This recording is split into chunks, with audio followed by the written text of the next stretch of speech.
Welcome to the Inspire to Invest podcast, where we're sharing inspiring stories from business owners, entrepreneurs, and real estate investors on the pursuit of wealth and financial freedom. This episode of the Inspire to Invest podcast has been brought to you by the REI Loop. Hey everybody, welcome to Inspire to Invest. I have Clint Harris here with me from Carolina Beach, North Carolina. He's a professional real estate investor, entrepreneur, and handles capital raising and investor relations at Nomad Capital.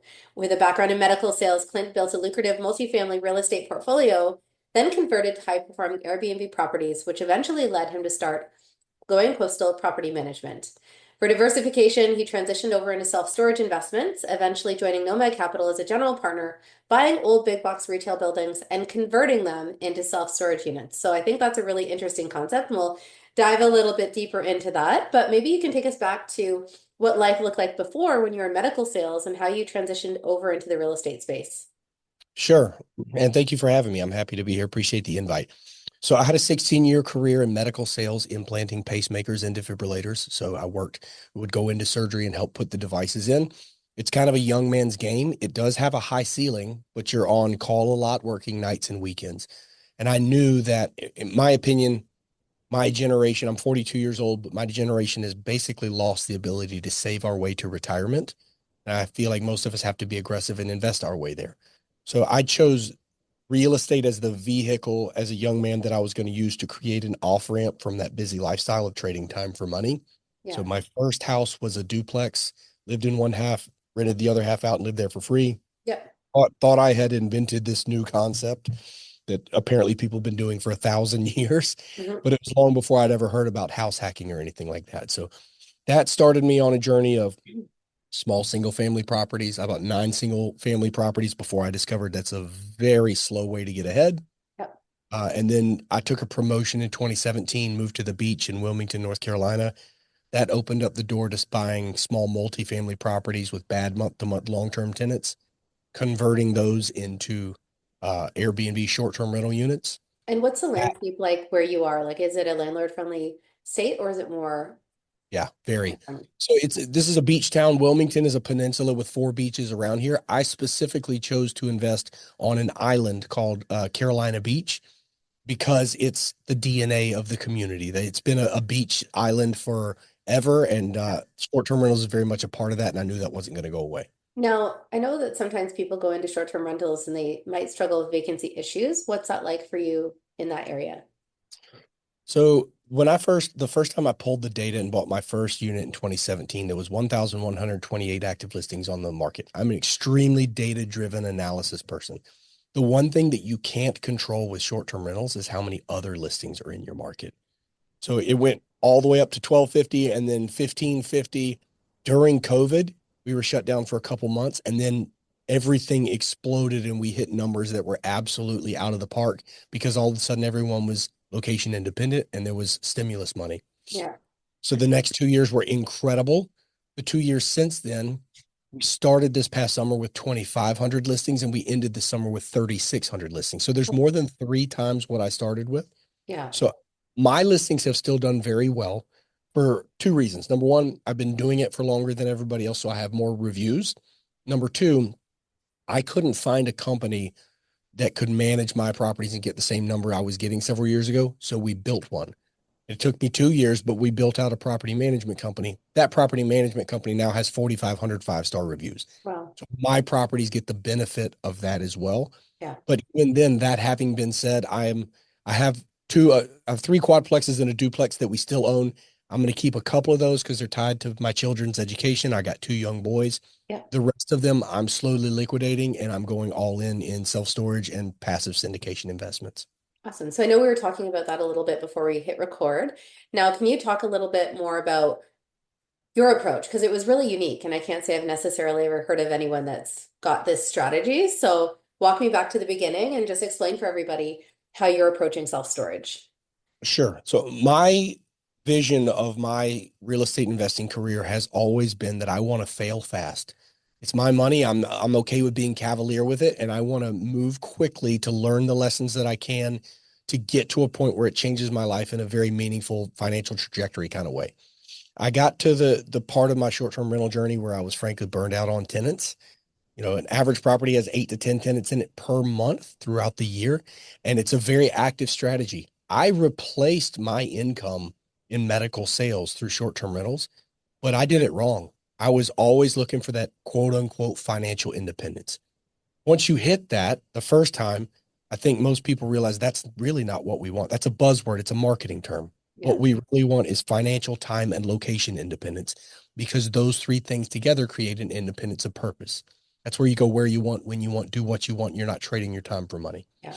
Took a step back and I said, what are the successful people that have independence of purpose investing in? And it was three things. It was hard money lending, and I didn't have the 7 figures it took to get started there. It was mobile home parks, and I was already burned out on tenants. And it Yeah. was storage. I said, okay, self-storage. Let me get this straight. There's no one living in the property. There's no kitchens and there's no bathrooms, and you're renting someone a box of air. Yeah. I get it. Yes, I'm in. And then what I had learned about buying small quadplexes with month-to-month tenants and converting those might rent for $1,000 a month. If I renovate and I convert it to an Airbnb, it will bring in $4,000 to $5,000 a month. Yeah. So it's a massive forced appreciation that comes when you shoot up the value of the property, and you can recapitalize by way of refinance with, it's basically the BRRRR strategy for short-term rentals.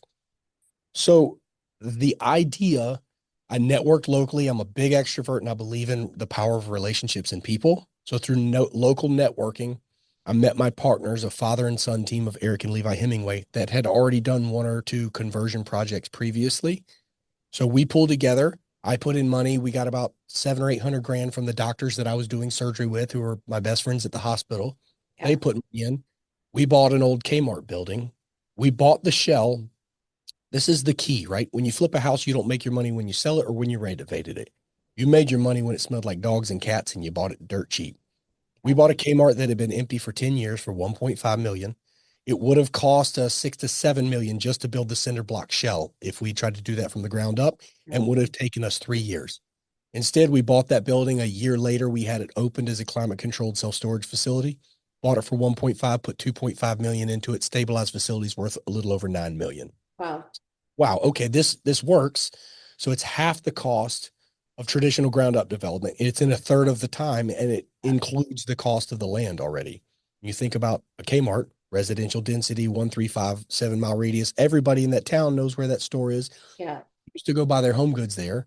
Even though they don't do that anymore, it makes a great place for those same people to come put their stuff right back in the same building. So we did another one after that. All of them, what we call the conversion strategy or the adaptive reuse. If you and I built a self-storage facility from the ground up right now, it's $120 a square foot and it takes 3 years and you have to buy the land. Now, are these in your backyard, so to speak, or are you looking at these like in other states or in other cities?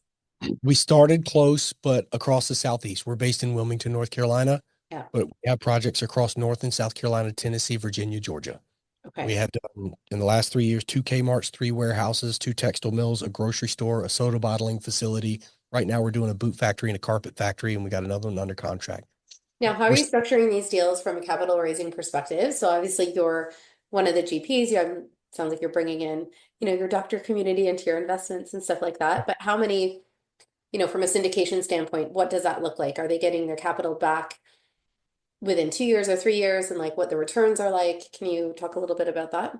It's a great question. It takes a little bit longer because they're development deals. Like think about it. It takes us a year to build it out, and then it's Yeah. worth a lot more than when we started, but it's empty. Yeah. Now it's going to take another year and a half to 2 years to fill it up. So That's not that long. in the grand scheme, it's not, but if you're Yeah. used to investing into apartment complex with year one cash flow, it's different, right? Yeah. We're developers. These are development deals. Yeah. We did the first Kmart as a joint venture.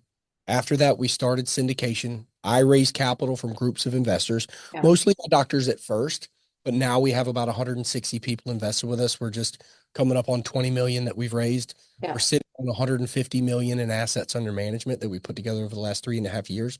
The cool thing is that we've never had to sell anything because we have that pathway to recapitalization through the refi. Yeah. And after that, so our goal is we want to do the best we can to try to double everybody's money in 5 years or less.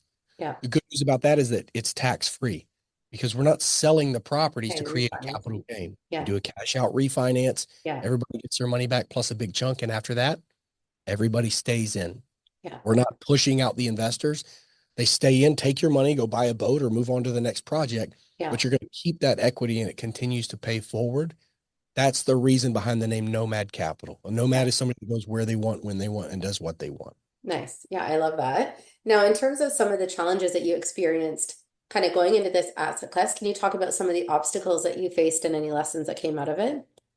Always challenges when you are the developer. So my partners are the GCs. We build these properties out ourselves, right? So we have to, number one, we have to find the right deal. We've built an acquisition team that's looking at 50 to 70 properties a week Wow. to get down to 1 or 2 a month that we're going to put a letter of intent on.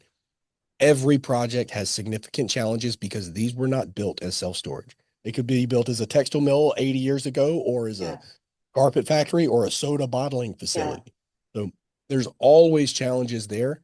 In terms of with the investors, the big thing is communication, integrity, honesty, making sure you're setting expectations ahead of time. And then think about what we just went through. We had the fastest and highest interest rate increase in history that effectively froze the housing market. Well, what's the number one driver for self-storage? It's people moving, right? Downsizing, displacement. Right now, you've got 70% of Americans that have an interest rate of less than 5%. Even if they wanted to go downsize to a smaller house for $150,000 less, there's a good chance their mortgage payment would be higher than what it is now. So there's challenges that would come along with that. And that's why I think the value of vertical integration and controlling your price is important. Like, we find the buildings ourselves, off-market buildings, build them out at cost plus 12%. We do the property management. You really have to have that top to bottom risk mitigation to control challenging economic headwinds. Yeah, I think that's smart. And I think that's one of the challenges that I've seen, like with some of the developers that I'm connected with, where, they don't necessarily have the control, and projects that should have been a couple of years or like 6 years could hit 10 years. And you can imagine, as a passive investor, if you go in thinking this is like 2.5 years max, and then you're hearing it could be 10, like that's a lot can happen in 10 years, right? So I think that that's really important, just to have that control over what you're doing. And you can't maybe control some of those external factors, but at least you're able to do more than, I guess, the average company. Yeah, exactly. You nailed it. Now, what would you say is something that you are most proud of? The team that we built is the thing I'm most proud of. I'm one of 4 general partners, and then we have 16 employees. And this started with a couple guys around a card table a couple years ago. So the team and the culture that we built is something that people on the outside can't see, but it's the biggest thing that I'm proud of. And also, we start off all of our deals as 506B friends and family deals, and then we convert them to 506C accredited deals once we hit our limit of 35 investors. The reason we do that is because we want to make place for, obviously, our friends and family, but we make a space for our employees to invest into the deals. So like our project manager, our director of construction, and the site supervisors are invested into these deals with 6 figures or more, and they're in their 20s sometimes. And so I see these guys get super excited when they find screws for less than 1 cent a piece. And I love seeing that alignment of, yes, they care because it's our job to care, to take care of our investors. And we're always going to protect the asset first, the investor second, and ourselves third, in that order. But I love seeing the culture and the excitement that they get out of it because they're invested in this too. And they're part of that. So that's the biggest thing. And then the ability to continue to scale through challenging times without having to sell any of our properties. Yeah, I think that's huge, because I definitely have seen a lot of chaos, specifically in my real estate investing community, and it's been really sad to see some of the things that have been happening. And there's a lot of things I think could have been done differently to maybe mitigate some of those challenges. But I think that's a huge testament to the work that you're doing. On that note, we're just going to take a really brief break for a word from our sponsors, and we'll be right back. There's no denying that real estate is one of the tried and true ways to grow your wealth. But if you don't have access to the right systems or software, you could run into issues from the very beginning. If this sounds like you, then you have to check out the REI Loop. This is the ultimate tool for real estate investors. It's loaded with deals, resources, and so much more. This platform will help you streamline acquisitions and dispositions and give you access to a powerful CRM to manage all of your relationships with clients, potential clients, and suppliers. You can take advantage of a free trial, or better yet, they have an offer of $99 a month. Check them out at The REI Loop on social and thereiloop.com. The REI Loop is your go-to platform for everything related to real estate and real estate investing. Grow a portfolio to give you the financial freedom and long-term legacy that you're after. Again, go to thereiloop.com and give them a follow at The REI Loop. Welcome to the Wealth Club, an exclusive community dedicated to elevating your journey towards financial freedom, well-being, and success. The journey to 1% starts here. Join like-minded leaders and commit to growth for the mind, body, bankroll, and soul. Learn all the proven techniques to change your life forever with direct access to a massive team of more than 10 tried and true experts. Moreover, members enjoy priority access to investment opportunities, job openings, and partnerships within the community. For just $1 a day, members gain entry to specialized forums covering a wide spectrum of fields, discover diverse income streams, new opportunities, collaborations, and employment. Partake in weekly Zoom calls with our team and join monthly live Q&A sessions. Compete and win cash prizes. Active members top the leaderboard for monthly rewards. Ready to get started? Join today to unlock your true potential. To sign up, go to school.com/The Wealth Club. Thanks again for following along with this episode of Inspired to Invest. In addition to real estate, investing, and running my own brand experience agency for 18 years, I also published a book called The Accidental Entrepreneur in October of 2021. This is my story, and it chronicles how I turned tragedy into triumph to embrace my destiny in entrepreneurship. If you're interested in picking up a copy, you can find the link at serenahomesrealtor.com, and you can also find my link tree with all of the retailers in the details below. Thanks again for your support. Inspired to Invest is proud to support the Beyond Success program.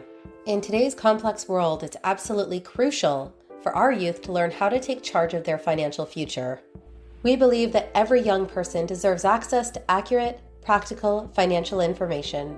Designed to bridge the gap, the Beyond Success program leverages a comprehensive educational bootcamp to equip young minds with essential financial literacy skills.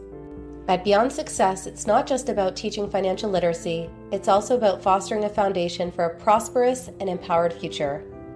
Join us. Together we can build a brighter financial future for the next generations. Join us. Together we can build a brighter financial future for the next generations. Hey everybody, welcome back to Inspired to Invest. I've got Clint Harris here from Nomad Capital, and he's talking about how he's capitalized on self-storage units, specifically turning big box stores like Kmart's or bottling factories into self-storage units, and almost like sounds like 10xing the value in a lot of ways. Now, one thing I always like to ask my guests is what's one of the craziest things that you've experienced since you've been a real estate investor? Oh man. I think the one thing that I would say is that we've had some crazy things that have happened with these larger projects, but a lot of times the crazier things have happened on smaller projects, and that lesson translates, right? Timeline of construction. I had a full renovation going on in 2015 and the project got flooded out, but not just that project. Half of the city got flooded out. And so not only did it put my timeline behind on my project, every contractor all of a sudden was dealing with their own family problems and people disappeared for months and months. Yeah. So the importance of things like interest reserves, carrying costs, and things like that. I'm pretty cavalier with my investments that I did as a younger man. Once you get to the point of syndication where the whole is greater than the sum of its parts, and I am raising millions or tens of $1 millions from other people that are relying on us with their money that is basically a store of their life energy, we have a responsibility there that's higher than just me taking care of my money. So the importance of having a track record and having partners with a long track record of realizing that, yeah, we can make mistakes on our own with smaller projects. Once you start getting into bigger projects, it's the same fundamentals, but there's a lot more zeros involved. And the importance of things like third-party feasibility studies and using outside data to project future success, but also realize that we use the previous 10 years of self-storage rental data to project the next few years. And then we had that an absolutely frozen housing market and the highest and fastest interest rate increase in history. Yeah. It's never the things that you see coming that get you. Yeah. It's the things that you don't see coming. And your job, especially with other people's store of life energy involved, is to prepare for the things that don't seem like they're possible and happening. Yeah, absolutely. I think that's where, you've got to think of your exit strategy, but think of like 5 different models of that same exit strategy and just being able to mitigate through those challenges. Now, in terms of things like education and advice, how would you say you learned to kind of go through some of these things? And what would you say is some of the best advice that you've received as you've been growing and scaling? I think one thing that's really important is that a lot of people, investors, as you're asking yourself questions about what you should do next and what you should go, what direction you should head in, a lot of the times the answer is, I don't know. I don't know what implies ambiguity. In my opinion, ambiguity is just a lack of knowledge, and a lack of knowledge implies a lack of education. And education in 2024 is free. And I used to think that, if you are in the car, I believe that you should be listening to podcasts. I'm a firm believer of that. That's what I used to say all the time. Now I believe no matter what it is or what your credentials, if you really, really want to learn about something, you should think about starting a podcast, Yeah. right? I co-host a podcast, and I've got, 80 episodes in of people that are unbelievably brilliant people that are now willing to sit down and give me 45 minutes to an hour of their condensed life experience when previously they wouldn't give me the time of day to go to lunch. And I've been able to connect with people like John Hewitt, the founder of Jackson Hewitt Tax Service, and the founder of Liberty, which sold them for a combined $1 billion. Got to go have dinner with them. Like, the ability to network through education, it doesn't need to just be a one-way street. Yes, you should consume content, Yeah. because the person you are right now is the person you're going to be 10 years from now, with the exception of the places you go, the people you meet, and the content you consume. But you can be aggressive about that and think about starting a podcast. And I think it's important for people to know about the law of 100 hours. The law of 100 hours says if you spend 100 hours focusing on one thing that's important to you, you're going to know more about that than 90% of the population. And Yeah. 100 hours is only 18 minutes a day in the car for a year. Yeah. I think we all have that time. It just depends on how you want to spend it and if you want to invest it into your family and your legacy. Yeah, yeah, I think that's really powerful. And I feel like I'm around the same. I've just think I've recorded around 90 episodes. I'm about to release 75 next week. So yeah, just the things that I've learned and the ideas and the concepts and things that you can take advantage of that, if you look at something, it might start to look different if you look at it a different way, right? So I find that Yeah. that's been one of the things that I've enjoyed the most is just getting to know people, all across Canada, but also into the United States that I never would have connected with otherwise. Now, in terms of what's next for you, obviously you've tackled some pretty significant projects. Do you have a particular dollar figure in mind, or is there something, that you're specifically after to give you the quality of life that you want or the income that you want? Yeah. So money it's a part of it, but obviously I don't think money's that important. I don't want to die with a bunch of things. I want to die with a giant stack of pictures of things I did with people that I love in beautiful places. And now money needs to be part of that because it's a small part of the freedom of purpose, as long as it also comes with time and location independence. Yeah. For us, that dollar figure is tied to our employees, the culture we're creating, and our investors. So we're at 150 million in assets under management right now. We'd love to do 6 to 8 deals a year. Our next deal is going to be the biggest deal that we've done by far.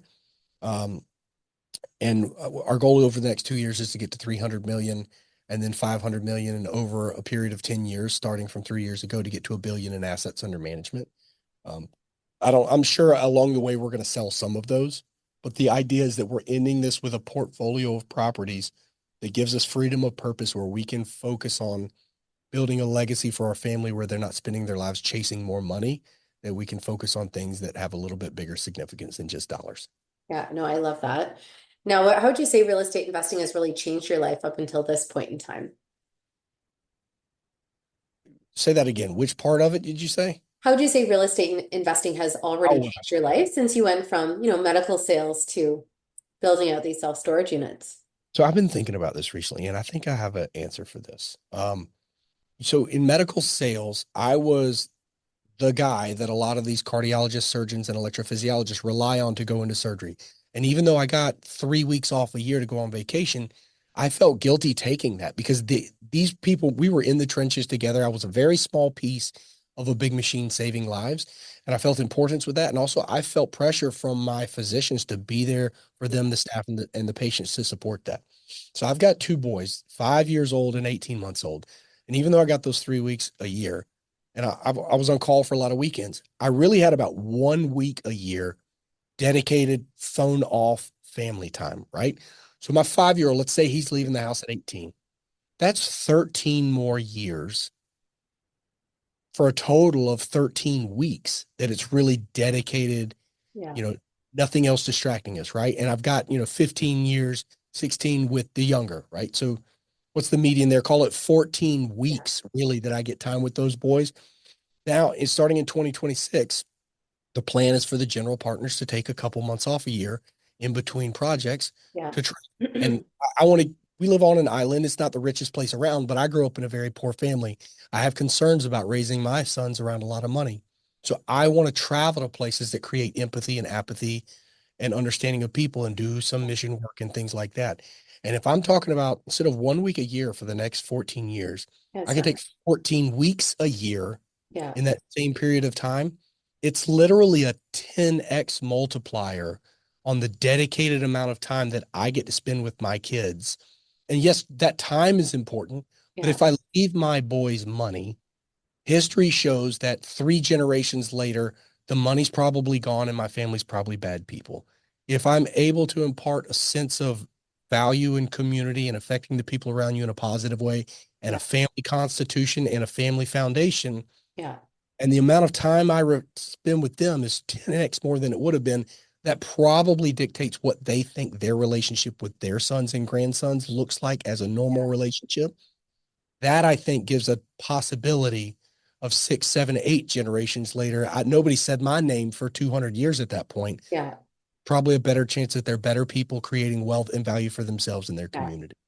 Yeah, I love that. I mean, that's one thing where when I had my own business, I ran an event services agency for 18 years, and I kind of determined my success when I was actually able to free myself from being chained to the business. So I remember the first year I had like a month's vacation. I was like, oh my gosh. Like, the first time in 10 years, to me, that was such a testament to the work and the business that I was building.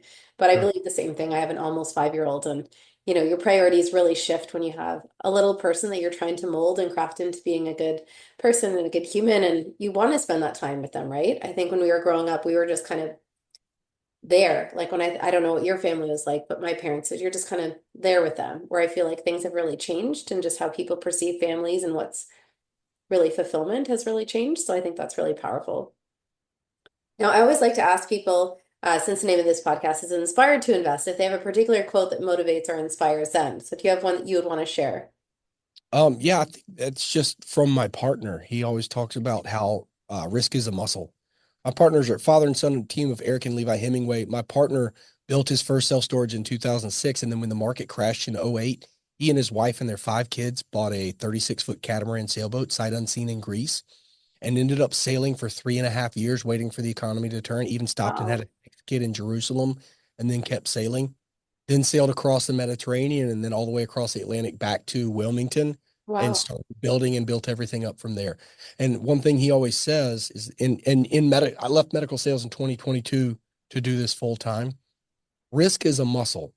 And the more that you work that, the stronger it gets. And surrounding yourself by like-minded people where you're willing to challenge each other and lean on each other for your deficiencies, I Mhm. think that that's really the key. And that's one of the reasons I feel comfortable failing fast, because I've got the community of people around me. That I didn't come from a real estate background. So if we want to hit $1 billion in valuation, it's not going to happen by itself, and it's going to require some effort, and we better build up those risk muscles. Yeah, I love that. Now, for anyone that wants to get in touch with you to learn more about your opportunities, what's the best way for them to connect? The best way is you can go to our website, nomadcapital.us. You can schedule a call there, or if you want to email me directly, clint@nomadcapital.us. I'm happy to talk to anybody about short-term rentals, everything I did wrong, building a property management company, obviously syndication or self-storage. So happy to connect and help any way I can. Awesome. Thank you for taking time out of your busy day today. Of course, for anyone that is watching or listening, we appreciate your time and commitment as well. Make sure that you have liked, comment, and subscribe below if you've enjoyed this episode and you're following along in social at Inspire to Invest podcast. And remember, when you invest in yourself, the sky's the limit. Thanks again. Thank you to the REI Loop for bringing you this episode of Inspired to Invest. The views represented on this podcast are for general information only and does not constitute investment or other professional advice or an offering of securities. The host and guests featured on Inspired to Invest make no representations as to the performance of any particular investment. Should you decide to make an investment, you are responsible for conducting your own review and analysis. It is recommended that you obtain independent legal, accounting, and tax advice from licensed professionals.